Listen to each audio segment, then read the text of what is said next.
Tulo ka opisyal sa Department of Education sa Davao del Norte ang gipailawom sa preventive suspension tungod sa giingong anomalosong school building project sa probinsya. Atong sayro ng detalye niini sa live report ni John D. Esteban. John D. Sara, nagparehag sa inkadismaya si Davao del Norte Governor Edwin Hubahib sa DepEd Davao del Norte. Kalabot ni ining mga questionableng proyekto sa Talaingon. Atong sayron.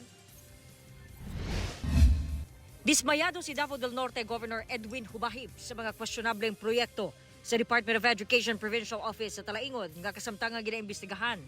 Una nang gisuspende ang tulo ka opisyal sa DepEd Davao del Norte tungod niini aron masiguro nga dili maimpluwensyahan ang investigasyon. Ang classroom magud pinakaimportante sa atong mga kabataan.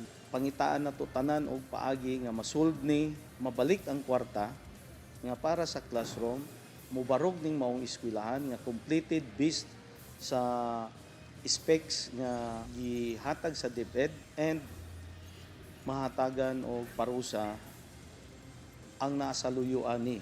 Base sa Commission on Audit Report, ang school building nga gitukod sa sitio Dulyan sa nasangpit nga lungsod nabayaran na ang kontraktor bisan wala pa nahuman. Samtang ang proyekto nga school building sa sitio Kamingawan wa pa matukod.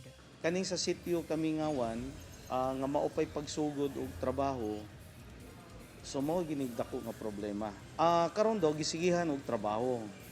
Pero tungod kay nabilong siya sa billing nila nga 90% na, ang accomplishment diri is layo pa. Matod sa DepEd Region 11, 90 days ang preventive suspension sa tulo ka DepEd Davao del Norte officials. Apan miapila ang hensya sa publiko nga dili pangunahan ang investigasyon. Natong ihangyoon ang katawhan, please stop maligning because I've seen a lot of posts maligning the concerned individuals.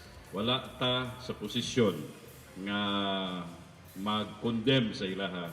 There is an appropriate body looking into all the details now, even the nitty-gritty of everything, and we will wait for that because they are working into a specific timeline. Samtang makigpulong sabdaw si Governor Hubahib sa opisyal sa DepEd 11 kalabot sa implementasyon sa mga proyekto sa opisina.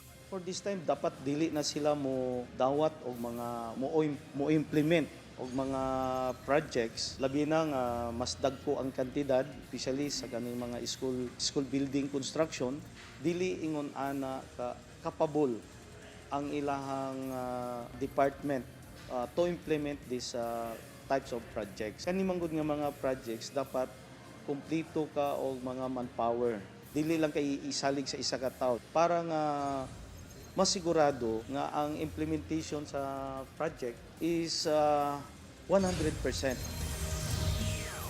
Sada sa kinatibukan na sa kapin 36 million pesos ang gigahin nga pondo alang sa mong mga proyekto. Ginakuhaan pa nato og pahayag ang mga nalambigit nga opisyal.